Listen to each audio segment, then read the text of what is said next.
Bago tayo magpatuloy sa video ko ngayon, ay shoutout muna sa isa nating kababayan, Crazy Ron. Pa-shoutout niya at ask ko lang, sa work experience ano po ba maganda? Wag na ilagay kung puro office work lang or ilagay pa din.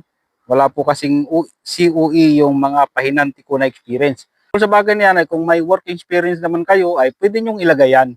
Pero kahit wala naman ay okay lang yan dahil hindi naman nakikita ng employer dito kapag pipili sila ng tao na manggagaling dyan sa Pilipinas. Paano kung hindi ko tinuloy yung pag-apply dito sa South Korea? Kasi nung time na gusto kong mag-apply dito sa South Korea, nung nalaman ko nga na pwede ang late registered dito sa South Korea kasi sa ibang bansa hindi ako tinatanggap, ang una kong ginawa ay pumunta ako ng KLC at umattend ako ng orientation. Ang orientation sa mga KLC, sa mga Korean Language Center ay wala namang bayad.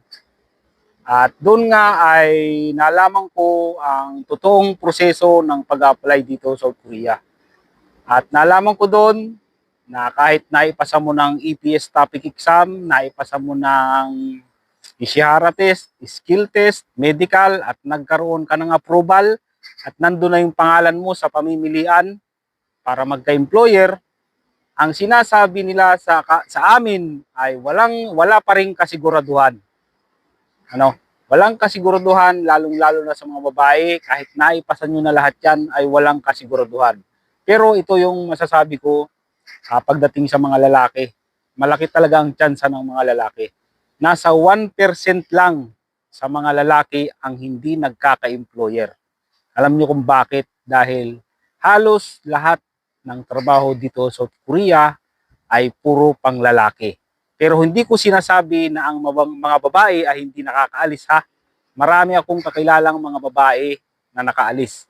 Pero hindi ko pwedeng sabihin na ang mga babae ay katulad ng porsyento ng mga nakakaalis katulad sa mga lalaki. Ang masasabi ko sa mga babae, dun sa 100%, ang masasabi ko siguro mga nasa 5% o 10% sa mga pumasa sa EPS topic exam ng mga babae ay ganong karami yung nakakalis. Nasa 5%. Ang tanong, bakit ko itinuloy? Kasi nga, wala namang mangyayari kung puro na ng pag-aaninlangan yung gagawin ko. Paano ko malalaman yung totoo kung hindi ko itutuloy yung pag-apply dito sa South Korea?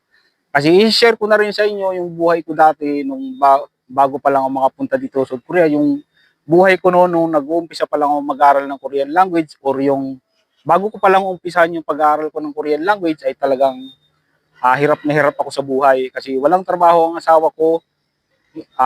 Nung ikinasal kami ay pareho kami may trabaho. Tapos nung time na ang iniisip ko kasi noon, nung nabuntis na yung asawa ko, ay kung pareho kami magtatrabaho, sino magbabantay ng anak namin? Anong gagawin namin? Yung susulduhin ng asawa ko ay pangbabayad lang sa mag-aalaga ng anak namin. Di, halos ganun lang din. Mas maganda pa yung asawa ko na lang ang mag-alaga sa anak ko at masasabi ko na safe talaga. Yung talagang yung mismong magulang yung mag-aalaga sa anak ko. Kaya nga ang ginawa ko noon ay pinatigil ko na sa pagtatrabaho yung asawa ko at ako na lang yung nagtrabaho, pero ang masaklap lang nito ay talagang mahirap talaga pag isa lang talaga nagtatrabaho kasi yung sinisweldo ko ay kulang talaga. Halos hindi kami nakakabayad ng bahay, lalo na pag walang overtime. Kahit sabihin natin na sinasabi nila higpit sinturon, kahit anong higpit ko sa sinturon namin, wala talagang mangyayari. Kulang talaga. Napakahirap ng sitwasyon ng nangungupahan ka ng bahay. Kaya nga pumasok sa isip ko noon na kung hindi ko susubukan na mag-apply dito sa South Korea, ay walang mangyayari kasi hindi mo talaga malalaman yung totoo kapag hindi mo susubukan. Tapos nung nag-aral na ako ng Korean language, mahirap talaga. Lalong-lalo na pag ang trabaho mo ay panggabi, o kaya ay pang umaga. Siyempre, pag halimbawa schedule, pag may overtime 6 to 6, paglabas ko ng alas 6 ng hapon, galing sa trabaho, ay dadaan pa ako ng school. At ako noon ay nagbabike lang ako. At hindi ako nagko-commute noon kasi paano pa ako makakapag-commute? Wala na ngang halos pambayad sa bahay, di ba? Ayun, Paglabas ng trabaho ng alas 6, diretso ng school. Makakauwi ako ng bahay, siguro mga alas 11 na. At halos ko kunti na lang ang tulog, pero nagawa ko na makapunta dito sa South Korea. Kahit anong hirap, kahit anong kahit sino pa yung mga nagsasabi na walang kasiguraduhan, pero itinuloy ko pa rin. Kasi para malaman ko ang totoo. Nung time na nag-aaral na ako ng Korean language, ay ang sabi ng ninang ko noon, kasi yung anak ng ninang ko ay nagtatrabaho sa Dubai. Inaalok nila ako ng parang kumbaga helper sa kasi sa restaurant nagtatrabaho yung anak niya, gagawin nila akong tagahugas ng plato doon sa restaurant sa Dubai, at inupiran nga ako noon ng 18,000 pesos monthly. Hindi ko yon tinanggap. Sabi sa akin nung ninang ko, kung gusto mo ay sigurado to. Kasi automatic, siguro mga ilang buwan lang makakalis na ako papunta ng Dubai para magtrabaho sa restaurant.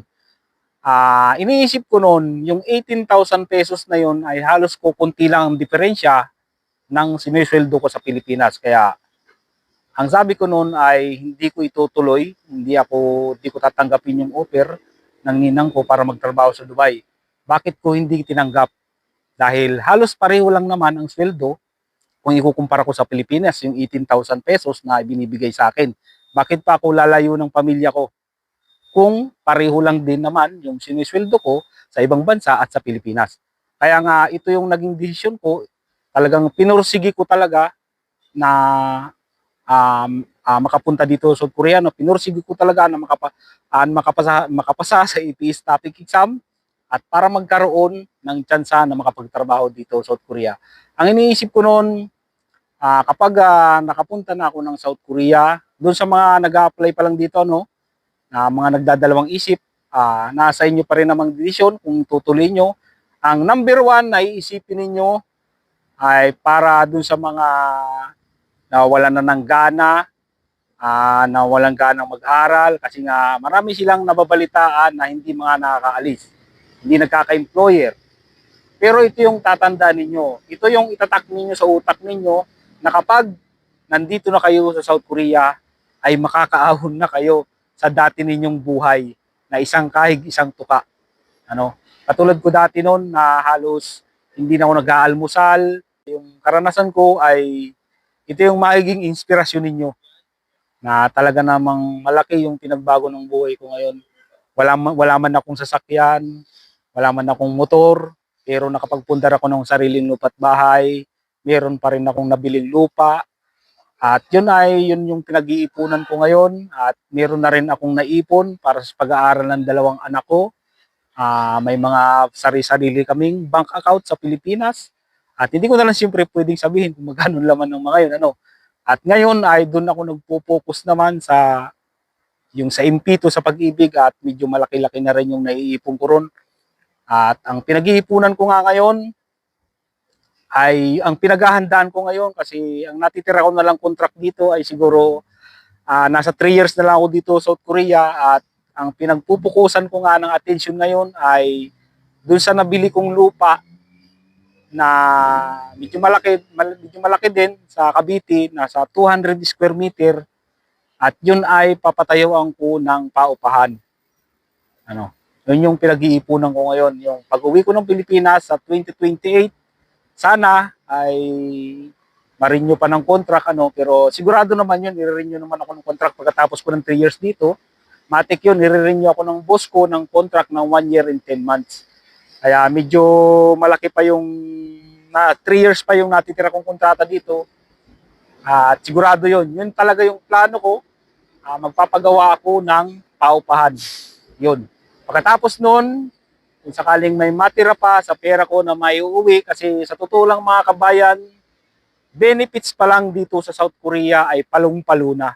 1 million pesos na tumataginting sa pera natin. Benefits pa lang yun. Kaya doon sa mga OFW dito sa South Korea na nagsasabi na walang ipon, kalokohan yun, wag kayo maniniwala doon, dahil benefits pa lang dito ay malaki na. Benefits pa lang yun. Alam niyo kung bakit na sinasabi ko na siguradong may ipon? Kasi yung benefits ay sa airport ninyo makukuha. Ano?